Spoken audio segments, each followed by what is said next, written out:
saludo a todos quienes están aquí con nosotros esta mañana y a quienes nos siguen por la televisión del Congreso también mis saludos. Explicar primero que este es un tipo de trabajo que debemos hacer o que podemos hacer los congresistas, se llaman las audiencias públicas, que consiste en reunir especialistas sobre un determinado tema a que se hable del tema.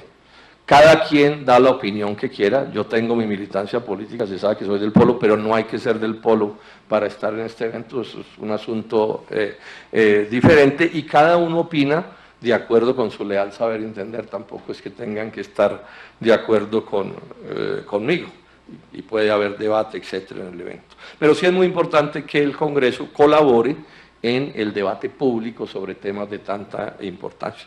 Yo voy, antes de darles la palabra a ustedes, a hacer algunos comentarios de cómo veo yo este asunto. Y lo primero que diría es esto: estoy sintiendo que hay una especie como de campaña del gobierno y de los amigos del gobierno en estos asuntos de las EPS, a meternos el cuento de que las cosas están muy bien y que los problemas eran asuntos del pasado y que ya casi vamos a salir adelante. No, no nos comamos ese cuento porque ese cuento no tiene asidero en la realidad. Aquí los colombianos siguen sufriendo de mil maneras, los pacientes, sufren los médicos, las enfermeras, los trabajadores de la salud, sufren las clínicas privadas y los hospitales públicos. O sea, aquí lo que hay es todo un conjunto de circunstancias que no funcionan como deberían funcionar. Quienes dicen que esto ya está saliendo adelante, una de dos, ¿no? O las dos juntas, ¿no?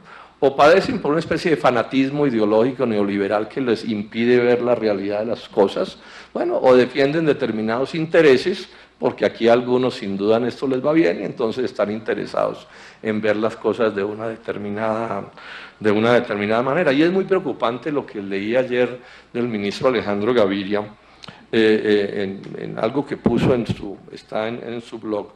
Y entre otras cosas dice esto, hacia el futuro, ¿no? Hacia el futuro del sector. Esto es un debate en buena medida sobre el futuro. Dice, las fusiones, o sea, la concentración marcarán la pauta en los próximos años.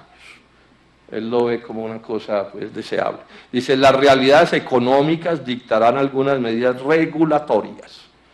Una traducción de esto lo que dice es que vamos a avanzar todavía más por el camino del monopolio y del oligopolio. Eso es lo que está diciendo. Tanto en el mundo de las EPS como en el mundo de las IPS, que es además lo que está sucediendo, y de los extranjeros, de las transnacionales. Eso, para quienes entendemos de esto, sabemos que es tremendamente pernicioso. El monopolio o el oligopolio privado es por definición un instrumento para exprimir a la gente. Y en salud eso se paga con enfermedad y con muerte. Ahora, eso fue lo que hicieron en el caso de Medimás. Quiero comentarlo un poco este asunto porque es un buen ejemplo, ¿no? Medimás es eso, ¿no? Es ingeniárselas todas las cosas para poder mantener concentrado un número inmenso de pacientes y de recursos. Miren las cosas que alcanzaron a hacer. Estos personajes compraron con la cédula en un asunto de integración de IPS con IPS. O sea, el reino del monopolio, ¿no? El reino del monopolio. Además, sin garantías, sin ofrecerle al país garantías de la mejoría del servicio. Y no la pueden ofrecer porque no tienen el músculo económico que deberían tener. Sin límites para la integración vertical. Esto es de una gravedad inaudita, porque esa integración vertical así dada se convierte en abusos y en maltrato a los pacientes. Establecieron además el cuento de que es que estos son negocios entre privados. Esto es de una gravedad inaudita. O sea, van a manejar recursos públicos por sumas fabulosas, pero son negocios entre privados. De ahí se deriva cualquier cantidad de abusos y de desproporciones. Y además con Palacino a bordo. Quienes vieron el artículo ayer de Daniel Coronel habrán constatado que es con Palacino a bordo. Toda la razón entonces le asiste a la Procuraduría, que advirtió sobre lo negativo de este negocio y que acaba de sancionar al superintendente de salud por alcahuete y por no hacer las cosas como deberían hacerse.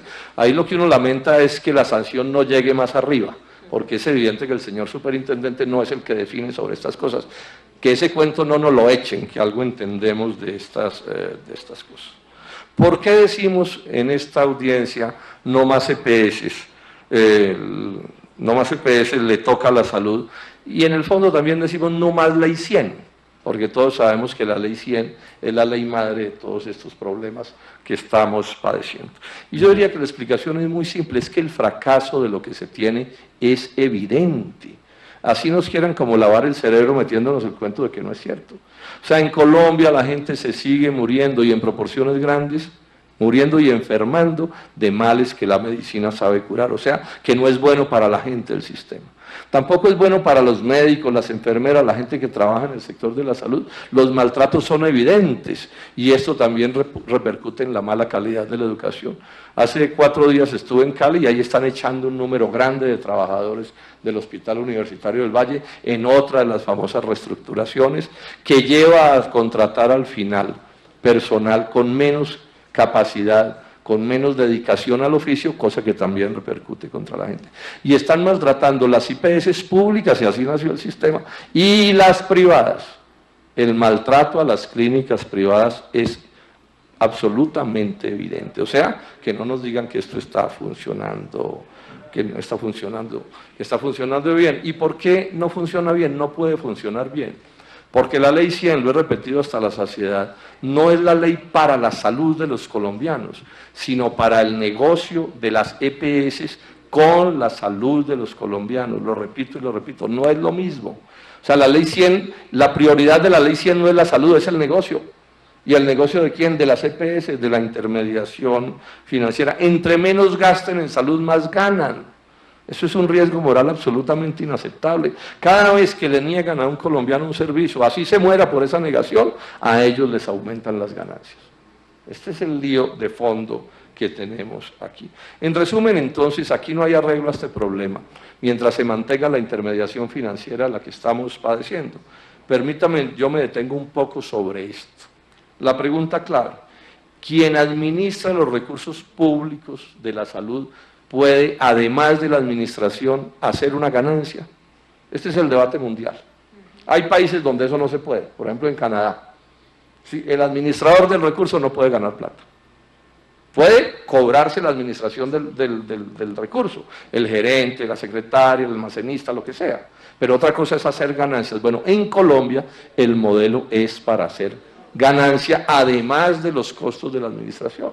Detalle un poco esto, colombianos.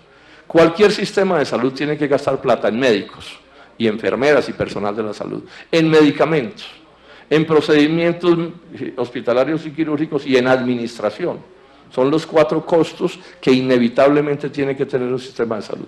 Pero si le meten la ganancia, aparece un 5º costo. ¿Y ese 5º costo en qué se convierte? Pues en menos medicamentos, en menos procedimientos quirúrgicos, en menos recursos para los médicos y la gente que trabaja en el sector, e incluso en menos administración. Ese es, digamos, el gran debate. La ganancia de ellos es la plata que le quitan a la salud y es la base de la corrupción de un sistema que, hay que decirlo también, es profundamente corrupto. Entonces estos neoliberales que son abiertos dicen, no, es que están proponiendo estatizar el sector. Y sacan pues el coco de la estatización y todas las cosas que se inventan todo esto. ¡Paja! No estamos proponiendo estatizar el sector, eso no es cierto, no lo hemos dicho nunca. ¿Qué es lo que estamos diciendo? Que en la administración de los recursos, o sea, lo que podríamos llamar las EPS, no puede haber ganancia. Eso es lo que estamos diciendo. ¿Cómo se administran? Bueno, eso lo podemos discutir y puede haber varias maneras, mientras no haya esa ganancia que nos quita la plata de la salud. En el mundo de las IPS, pues puede haber IPS, o sea, clínicas y hospitales públicos y privados. La red pública no está en capacidad de cubrir todas las necesidades del país, eso lo entendemos con toda claridad. Entonces ahí no hay problema que coexistan los unos y los otros, cada uno con sus particularidades y con sus realidades. En el caso de las IPS privadas, seguramente podrán hacer utilidades de sus propios patrimonios, pero este es un caso que es distinto al caso de las EPS. Y como otro criterio, de los que vengo explicando, deben ser especialmente protegidas y cuidadas las IPS, tanto públicas como privadas, sin desproporciones, sin atropellos. El Estado tiene que estar vigilante también sobre ese sector, pero hay que entender que son claves. O sea, aquí los que no pueden faltar son ni los médicos, ni el personal de la salud, ni las clínicas, ni los hospitales. no pueden faltar porque sin eso no tenemos sistema de salud, que es lo que necesitamos. Pienso además que la prevención, y hoy no es así, debe ser un pilar del sistema. Es apenas obvio que debe ser así. O sea, la mejor salud es la que impide que la gente se enferme. Entonces, todo lo que podamos hacer por prevención. Esto incluye prevención por fuera, digamos, del propio Ministerio de Salud, digamos, prevención que tiene que ver con buenos acueductos, con mejor alimentación, seguridad alimentaria y esas cosas. Pero yo aquí me refiero a prevención particularmente médica en salud. Siempre que yo haga una buena prevención, o evito que la gente se enferme, o aplazo el momento de la enfermedad, o aplazo el momento de la muerte, y eso es bueno, por razones obvias, pero además porque nos ahorra unas sumas inmensas que hoy le hacen falta al sistema. Pensamos también que la medicina familiar, ese concepto de la medicina familiar, que tampoco se desarrolla con seriedad en Colombia, es una buena idea. Es una buena idea porque acerca la salud a la familia y va también a mejorarnos la prevención y seguro que va también a reducirnos los costos. Hay un punto que es crucial en los criterios que debe tener un buen sistema de salud, y en el caso de Colombia es bien evidente. Tiene que haber una auditoría anticorrupción robusta. Yo le expliqué en uno de los últimos debates que hice en la plenaria del Senado, de lo peor de la Ley 100, que es una ley diseñada para el negocio, es que nos meten el cuento de que no se necesita auditoría seria del Estado, que dice que porque la libre competencia se encarga de arreglar las cosas. O sea, que la sola competencia entre las EPS arregla todos los problemas y evita cualquier mal. Boberías, trampas para cazar palomas, eso no es cierto. Aquí se necesita una auditoría pública robusta que nos asegure que no se van a poder seguir robando los recursos de la salud. Lo que hay, que la gente piensa que esa auditoría es la Superintendencia de Salud y eso es un chiste. El número de personal que tienen, el número de personas para atender un sistema tan complejo como este, pues es ridículamente pequeño. Pero además la actitud de los superintendentes no es la actitud de vigilar las cosas, sino más bien hacer de alcahuetes. O sea, la Superintendencia de Salud funciona para alcahuetear por un lado y por otro lado para engañar y meterle a la gente el cuento de que sí hay quien les protejan sus derechos. Esto es tan grave, esto de la falta de auditoría, que la verdad es esta: robar en el sistema de salud es una ganga. O sea, eso es, como se dice, mamey, porque hacen lo que se les da, la gana. Debe haber entonces, al mismo tiempo con esto que digo de la auditoría, un control serio de costos. O sea, aquí parte de la lucha es cómo rendimos los recursos y los cuidamos cada centavo, que es la plata de la salud, es la plata de la vida. Hay que empezar ese control de costos por los medicamentos, en especial los medicamentos que están bajo sistema de patentes, casi todos ellos transnacionales. Los abusos ahí son famosos y son conocidos. Es más, yo creo que aquí llegará el momento en que hay que mirar los tratados de libre comercio, los TLCs, en esto, porque como eso quedó planteado, es el imperio del abuso. Es el imperio de la desproporción. Pero también hay que vigilar los costos de las llamadas tecnologías médicas. Esto también se presta para todo tipo de abusos. E inclusive, hay que vigilar hasta los precios de los medicamentos genéricos. Allí el problema no es tanto problemas con los fabricantes, sino problemas con los comercializadores y con los corruptos. Yo denuncié en un debate grande sobre salud aquí cómo los del grupo Saludco habían inflado los precios de los medicamentos en un año en 800.000 millones de pesos, según estudios de la Universidad Nacional. ¿Los inflan? Bueno, primero para tumbarse una plata, pues obvio, pero no los medicamentos caros nomás, no. Digamos que inflaron el acetaminofén, la lovastatina, o sea, todos los medicamentos, digamos, genéricos y de bajo costo, porque además es la manera de inflar la UPC. Esto es muy siniestro, pero es así. Si ellos inflan los costos de un año, inflan la UPC para el año entrante y para todos los años, o sea que se genera un robo continuado dentro del sistema. No me alcanza el tiempo para seguir haciendo comentarios de cosas, pero digo esto como política general.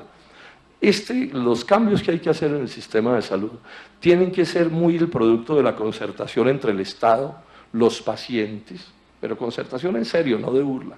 Los médicos y las enfermeras y la gente que trabaja en la salud y las IPS públicas o privadas, o sea, los que más conocen y sufren el sistema deben jugar un papel preponderante. Aquí no pueden seguir 4 burócratas que se sienten genios, ¿sí?, iluminados por el Banco Mundial, decidiendo qué es lo que hay que hacer con esto.